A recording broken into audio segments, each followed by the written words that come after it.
Assalamualaikum warahmatullahi wabarakatuh. Nama saya Junaidi Bawonti,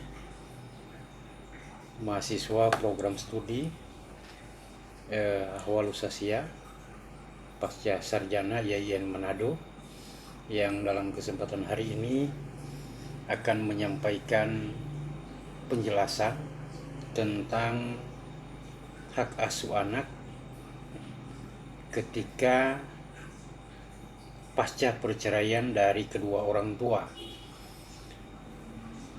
Hal ini saya sampaikan lebih kepada spesifikasi tentang ketika anak di saat orang tuanya bercerai. Maka di wilayah itu saya akan mencoba menyampaikan penjelasan-penjelasan yang meliputi tentu yang pertama latar belakang, yaitu tentang perkawinan, di mana ketika perkawinan itu adalah untuk menyatukan dua pribadi manusia, laki-laki dan perempuan, yang kemudian membentuk satu keluarga yang tentu bertujuan untuk dapat menciptakan keluarga sakinah mawaddah lewat keturunan-keturunannya, termasuk dalamnya adalah anak, yang kemudian pada saat tertentu perjalanan hidup rumah tangga tidak serta-merta berjalan sebagaimana yang kita harapkan. Oleh karena itu, akibat dari ketidakharmonisan barangkali dari kedua insan manusia dalam hubungan rumah tangga, maka kemudian bercerai. Hal ini yang kemudian saya akan mencoba menyampaikan beberapa hal terkait dengan hak asuh anak pasca perceraian kedua orang tuanya.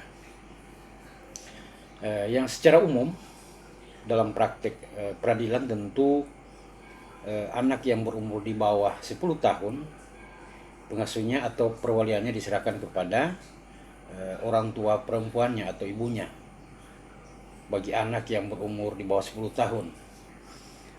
Nah, apakah dia ikut kepada ibunya ataukah memilih ikut kepada bapaknya dalam hal perwalian bagi si anak? Nah, ini kemudian putusan pengadilan lah yang menentukan siapakah yang berhak lebih untuk menjadi wali dari si anak tersebut. Nah, disinilah kemudian menjadi soal di hak asuh anak pada akhirnya terkait dengan masa depan yang nanti anak tersebut menjalani.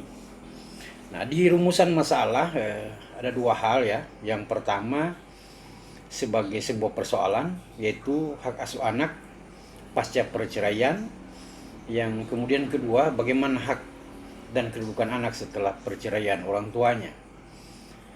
Tentu dua hal ini bertujuan yang pertama untuk mengetahui hak asuh anak ya menurut Undang-Undang Nomor 1 Tahun 74 tentunya dan kompilasi hukum Islam, dan kedua untuk mengetahui hak serta kedudukan setelah perceraian orang tuanya. Nah, di pembahasan ini pertama saya akan menyampaikan bahwa sebenarnya perkawinan adalah suatu akad antara laki-laki dan perempuan seperti yang saya jelaskan di atas tadi, yaitu dihalalkan untuk berhubungan suami istri, menimbulkan hak kewajiban di antara suami dan istri. Sedangkan perceraian adalah putusan ikatan perkawinan antara suami dan istri dalam perceraian. Pencapaian prinsipnya dilarang sebenarnya. Ini berdasarkan sabda Nabi yang artinya adalah bahwa perbuatan halal yang paling dibenci Allah adalah perceraian. Dalam pasal 41 Undang-Undang Perkawinan tahun 74 menyebutkan bahwa salah satu akibat putusnya perkawinan adalah ibu atau ayah memiliki kewajiban untuk memelihara, mendidik, anak. Nah, jika terjadi perselisihan mengenai kekuasaan anak, maka pengadilanlah yang menentukan atau memberikan keputusan kepada siapa hak asuh anak tersebut kemudian akan diberikan. Itu yang pertama. Kemudian yang kedua, sebagai seorang ayah bertanggung jawab tentunya atas semua biaya pemeliharaan dan pendidikan yang diperlukan oleh anak itu. Nah, apabila bapak dalam kenyataannya tidak memenuhi kewajiban tersebut, sekali lagi maka pengadilan dapat menentukan bahwa ibu ikut memikul biaya tersebut. Nah, jadi dalam konteks hak asuh anak, seyogyanya ayahlah yang bertanggung jawab. Namun ketika pada prinsipnya seorang ayah atau seorang bapak tidak mendapatkan sebuah pendapatan lewat finansial untuk membiayai anak, maka ibu juga sebagai orang tua diikut sertakan menjadi orang tua yang ikut membiayai biaya-biaya anak tersebut. Nah, yang ketiga, di sini pengadilan dapat mewajibkan kepada bekas suami untuk memberikan biaya penghidupan dan atau menentukan suatu kewajiban bagi bekas istrinya. Nah, hal tersebut ya dalam undang-undang tidak terdapat pasal sebenarnya yang menjelaskan hak asuh anak pasca cerai jatuh pada ayah atau ibu. Akan tetapi terkait dengan hal kompilasi hukum Islam pasal 105 ya menjelaskan secara lebih rinci, yaitu yang pertama, pemeliharaan anak yang belum ya mumajis atau belum berumur 12 tahun adalah hak ibunya. Kemudian yang kedua, pemeliharaan anak yang sudah muwais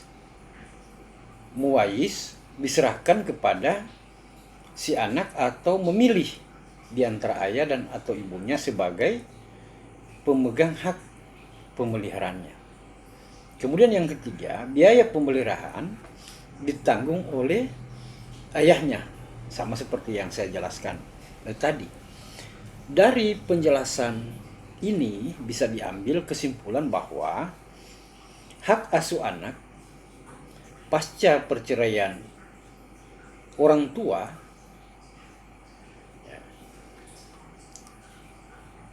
jika anak tersebut, ya saya ulangi ya, pasca perceraian orang tua jika anak tersebut belum 12 tahun, hak asuh anak yang terdapat dalam pasal 41 Undang-Undang Perkawinan dan atau pasal 105 kompilasi hukum Islam dapat dipahami bahwa hak asuh anak jatuh pada ibu, sedangkan biaya pendidikan dan pemeliharaan yang dibutuhkan oleh anak tetap menjadi tanggung jawab seorang ayah. Untuk menafkahi anak yang lahir dari perkawinan merupakan kewajiban kedua orang tua.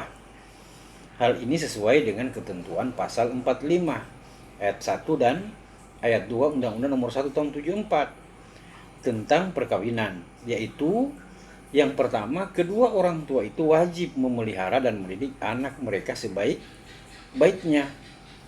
Kemudian yang kedua, kewajiban orang tua dimaksud dalam ayat 1 pasal ini berlaku sampai anak ini kawin atau dapat berdiri sendiri. Kewajiban mana berlaku terus meskipun perkawinan antara kedua orang tuanya putus. Nah, oleh karena itu hal ini perlu ya, menafkahi anak merupakan suatu kewajiban yang berlaku terus menerus, jadi tidak putus walaupun dalam konteks hubungan rumah tangga suami dan istri, ayah dan ibunya berpisah, namun dalam hak kewajiban orang tua terhadap anak dalam hal pembiayaan atau hak asuh itu tidak pernah putus. Menyangkut hal tersebut, tanggung jawab terhadap biaya pemeliharaan anak dan pendidikan dibebankan kepada ayah. Namun apabila ayah tidak dapat memenuhi kewajibannya, pengadilan dapat menentukan bahwa ibu ikut serta dalam membiayai pemeliharaan anak dan pendidikan. Hal ini sesuai dengan ketentuan pasal 41 huruf B Undang-Undang Nomor 1 Tahun 74 tentang perkawinan. Sekali lagi saya sampaikan sesuai dengan ketentuan pasal 41 Undang-Undang Nomor 1 Tahun 74 tentang perkawinan. Nah, akibat putusan perkawinan karena perceraian ini adalah karena pertama bapak yang bertanggung jawab atas semua biaya pemeliharaan dan pendidikan. Kemudian, maka berdasarkan penjelasan di atas, dalam keadaan apapun, jika saudara tidak jika saudara tidak mampu bercerai, saudara menafkahi anak saudara, namun jika saudara tidak mampu, ibu dari anak tersebut turut serta memikul kewajiban yang dimaksud di atas tadi. Hanya saja permasalahannya adalah saat ini istri saudara pergi meninggalkan saudara dengan membawa serta anak saudara. Oleh karena itu, hal yang seharusnya pertama saudara lakukan adalah mencari keberadaan istri dan anak saudara. Jadi yang dimaksud penjelasan ini adalah terlepas kemudian hubungan perkawinan sudah bercerai, berpisah, dan anak karena hak asuhnya kepada ibunya, kemudian pasca perceraian ibunya berpindah tempat, kemudian ayah yang mempunyai hak untuk pemeliharaan dari sisi pembiayaan hidup dan pendidikan, maka perlu dan wajib untuk dapat mengetahui keberadaan mereka untuk melaksanakan kewajiban yang saya sebutkan di atas tadi. Nah, di dalam Undang-Undang Nomor 1 Tahun 74 tentang perkawinan tidak diatur tugas mengenai siapa yang berhak untuk mendapatkan hak asuh anak. Itu yang saya jelaskan di sebelumnya. Dalam penafsiran ini, apabila terjadi perselisihan mengenai hak asuh, Undang-Undang Nomor 1 Tahun 74 tentang perkawinan menyerahkan hal tersebut kepada pengadilan untuk menentukan siapa yang berhak untuk mengasuh anak sebagai mana dimaksud dalam pasal 41 yang saya sebutkan tadi. Nah, hal ini hanya berlaku bagi mereka yang melakukan perkawinan secara muslim. Namun bukan menjadi jaminan bahwa anak belum berumur 12 tahun yang lahir dari perkawinan secara muslim, maka hak asuhnya jatuh kepada ibu sebagaimana pasal 105 tentang kompilasi hukum Islam. Dikarenakan dalam menentukan hak asuh anak baik perkawinan secara muslim atau perkawinan secara non muslim secara maksimal untuk tumbuh kembangnya anak, untuk itu siapa yang lebih berhak dalam mendapatkan hak asuh anak, baik bapak atau ibu, maka akan ditentukan kemudian melalui putusan pengadilan.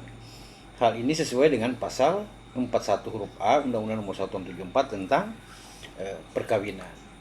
Kemudian saya akan menjelaskan juga berkaitan dengan hak dan kedudukan anak setelah perceraian orang tuanya.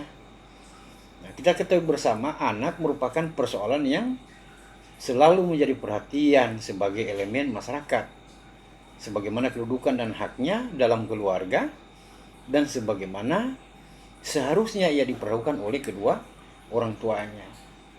Bahkan juga dalam kedudukan masyarakat dan negara melalui kebijakan-kebijakannya dalam mengayomi anak, ayah kandung berkewajiban memberikan jaminan nafkah anak kandungnya, dan seorang anak begitu dilahirkan berhak mendapatkan nafkah dari ayahnya, baik pakaian, tempat tinggal, dan kebutuhan-kebutuhan lainnya, meskipun perkawinan orang tua si anak ini telah putus. Jadi jelas ya. Nah, dalam ajaran Islam ada dua periode perkembangan anak dalam hubungannya dengan hak asuh orang tua, yaitu periode sebelum muwayis, anak belum bisa membedakan antara yang bermanfaat dan yang berbahaya bagi dirinya, dari lahir sampai berumur 7 atau 8 tahun menurut kompilasi hukum Islam sampai berusia 12 tahun pasal 106 kompilasi hukum Islam, dan sesudah muwazis, sebelum anak muwazis, ibu lebih berhak menjalankan hak asuh anak karena ibu lebih mengerti kebutuhan anak dengan kasih sayangnya, apalagi anak pada usia tersebut sangat membutuhkan hidup di dekatnya. Maka muwais dimulai sejak anak secara sederhana sudah mampu membedakan mana yang berbahaya dan bermanfaat bagi dirinya. Jadi dimulai sejak umur 7 tahun. Nah, sampai menjelang balik berakal pada masa ini, anak sudah dapat memilih dan memutuskan apakah akan memilih ikut ibu atau ayahnya. Tetapi dalam kondisi tertentu, ketika pilihan anak tidak menguntungkan bagi anak demi kepentingan anak, maka hakim boleh mengubah putusan itu dan menentukan mana yang maslahat bagi anak. Nah, jika di dalam keluarga bapak ibunya baik, rukun dan menyayangi, maka akan mendapatkan unsur positif dari pribadinya. Dan apabila orang tuanya beragama serta taat melaksanakan agama dalam kehidupan sehari-hari, maka anak mendapatkan pengalaman keagamaan yang menjadi unsur dalam kepribadiannya. Pasal 9 Undang-Undang Nomor 4 Tahun 79 tentang kesejahteraan anak menyebutkan bahwa orang tua adalah yang pertama-tama bertanggung jawab atas terwujudnya kesejahteraan anak, baik secara fisik, jasmani maupun sosial. Nah, tanggung jawab orang tua atas kesejahteraan anak mengandung kewajiban memelihara dan mendidik sedemikian rupa sehingga anak dapat tumbuh dan berkembang menjadi orang yang cerdas, sehat, berbakti kepada orang tua, berbudi pekerti luhur, bertakwa kepada Tuhan Yang Maha Esa, dan berkemampuan untuk meneruskan cita-cita bangsa berdasarkan Pancasila, pasal 9 Undang-Undang Nomor 4 Tahun 79 kesejahteraan anak. Nah, pemeliharaan anak juga mengandung arti sebuah tanggung jawab orang tua untuk mengawasi, memberikan pelayanan yang mestinya, serta mencukupi kebutuhan hidup anak dari orang tuanya. Kewajiban untuk melakukan pemberdayaan terhadap anak bersifat tetap sampai si anak mampu berdiri sendiri. Nah, di dalam beberapa aturan perundang-undangan dapat kita lihat beberapa hal yang mengatur kewajiban orang tua terhadap anak. Di antaranya yang pertama adalah kewajiban orang tua terhadap anak setelah perceraian menurut Undang-Undang Nomor 1 Tahun 74 secara hukum berkewajiban antara suami dan istri akan timbul apabila perkawinan tersebut telah dilakukan atau dilangsungkan. Dengan kata lain, kewajiban seorang istri atau suami tidak akan ada apabila seorang pria atau wanita belum melangsungkan perkawinan. Adapun kewajiban dan hak yang seimbang antara suami maupun istri apabila dibarengi dengan kewajiban yang sama pula, yaitu kewajiban untuk membina dan menegakkan rumah tangga. Nah, yang diharapkan akan menjadi dasar dalam membangun rumah tangga. Nah, kewajiban bersama antara suami dan istri membina dan menjalin rumah tangga akan luntur apabila rumah tangga yang dibangun tersebut mengalami goncangan, dan terlebih parahnya lagi apabila tatkala rumah tangga tersebut bubar. Bubar yang dimaksud adalah bercerai. Perihal ini sebelumnya telah ada dan diatur dalam Undang-Undang Perkawinan. Dalam pasal 45 disebutkan sebagai berikut: kedua orang tua wajib memelihara dan mendidik anak mereka sebaik-baiknya. Kemudian yang kedua, kewajiban orang tua yang dimaksud dalam ayat 1 pasal ini berlaku sampai anak itu kawin atau berdiri sendiri, sebagaimana berlaku terus meskipun perkawinan antara keduanya putus. Nah, selanjutnya dalam pasal 47 dinyatakan sebagai berikut. Yang pertama, anak yang belum mencapai umur 18 tahun atau belum pernah melangsungkan perkawinan ada di bawah kekuasaan orang tuanya selama mereka tidak dicabut dari kekuasaannya. Yang kedua, orang tua mewakili mewakili anak tersebut mengenai perbuatan hukum di dalam dan di luar pengadilan. Ini dari beberapa penjelasan undang-undang di atas, maka dapat disimpulkan undang-undang perkawinan mengatur kewajiban orang tua terhadap anak-anaknya sekalipun rumah tangga telah putus karena perceraian. Kewajiban orang tua tersebut diantaranya adalah meliputi: satu, orang tua wajib memelihara dan mendidik anak-anak mereka. Yang kedua, orang tua mewakili anak mengenai perbuatan hukum di dalam dan di luar pengadilan. Yang ketiga, sebagaimana adapun di dalam pasal 41 Undang-Undang Perkawinan dijelaskan bapak bertanggung jawab atas semua hal biaya pemeliharaan dan pendidikan yang diperlukan oleh anak. Kewajiban lain orang tua terhadap anak setelah perceraian menurut kompilasi hukum Islam, dalam pandangan ajaran Islam terdapat anak menempatkan dalam kedudukan yang mulia. Anak mendapatkan kedudukan di tempat yang istimewa dalam nas Al-Quran dan Al-Hadis. Karena itu dalam pandangan Islam, anak itu harus diperlakukan secara manusiawi, diberikan pendidikan, pengajaran, keterampilan, berakhlak karimah, agar anak tersebut kelak dapat bertanggung jawab dalam mensosialisasikan diri untuk memenuhi kebutuhan hidup di masa yang akan datang. Di dalam kompilasi hukum Islam yang memuat hukum material tentang perkawinan, kewajiban juga wakaf yang dirumuskan secara sistematis hukum Islam di Indonesia secara konkret. Karena itu perlu ditinjau beberapa hal sebagaimana ketentuan dalam kompilasi yang mengatur tentang kewajiban orang tua terhadap anak-anaknya. Nah, dalam pasal 77 kompilasi hukum Islam juga menyebutkan, diantaranya pertama adalah suami istri memikul kewajiban yang luhur untuk menegakkan rumah tangga yang sakinah mawaddah warahmah untuk menjadi sendi dasar dari susunan masyarakat. Suami istri wajib saling mencintai, hormat, menghormati, dan memberikan bantuan lahir dan batin satu kepada yang lain. Yang ketiga, suami istri memikul kewajiban untuk mengasuh dan memelihara anak mereka, baik mengenai pertumbuhan jasmani, rohani, maupun kecerdasannya, pendidikan, dan agamanya. Yang keempat, yaitu suami istri wajib memelihara kehormatannya. Yang kelima, jika suami istri melalaikan kewajiban itu, masing-masing dapat mengajukan gugatan kepada pengadilan agama. Nah, berkaitan kewajiban orang tua setelah putusnya perkawinan, kompilasi hukum Islam dalam pasal-pasalnya menggunakan istilah dengan namanya pemeliharaan anak yang dimuat di dalam pasal 98 sampai dengan pasal 16.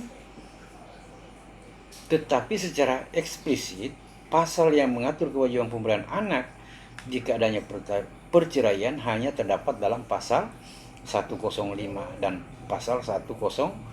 Nah, sementara dalam pasal 98 kompilasi hukum Islam ditegaskan batas usia anak yang mampu berdiri sendiri atau dewasa adalah 21 tahun sepanjang anak tersebut tidak bercacat fisik maupun mental atau belum pernah berlangsungkan perkawinan. Yang kedua, orang tua mewakili anak tersebut mengenai segala perbuatan hukum di dalam dan di luar pengadilan. Sama seperti yang saya jelaskan tadi dalam pasal 106. Begitu juga dalam pasal 105 kompilasi hukum Islam, dalam hal terjadinya perceraian menyebutkan, yaitu yang pertama, pemeliharaan anak yang belum wais atau belum mampu membedakan mana yang bermanfaat dan tidak bermanfaat, atau belum berumur 12 tahun adalah hak ibunya. Kemudian di penjelasan kedua, pemeliharaan anak yang sudah mampu membedakan mana manfaat dan mana yang tidak bermanfaat diserahkan kepada anak untuk memilih di antara ayah atau ibunya sebagai pemegang hak pemeliharaannya. Sementara di poin 3, biaya pemeliharaan ditanggung oleh ayahnya. Sedangkan menyangkut harta yang dimiliki anak, orang tua berkewajiban untuk merawat dan mengembangkan harta tersebut hal ini di luar dalam pasal 106 Kompilasi Hukum Islam, yaitu yang menyebutkan yang pertama, orang tua berkewajiban merawat dan mengembangkan harta anak yang belum dewasa atau masih di bawah pengampuan dan tidak diperbolehkan memindahkan atau menggadaikan kecuali karena keperluan yang sangat mendesak. Jika kepentingan dan kemaslahatan anak itu menghendaki atau setelah sesuatu kenyataan tidak dapat dihindari lagi.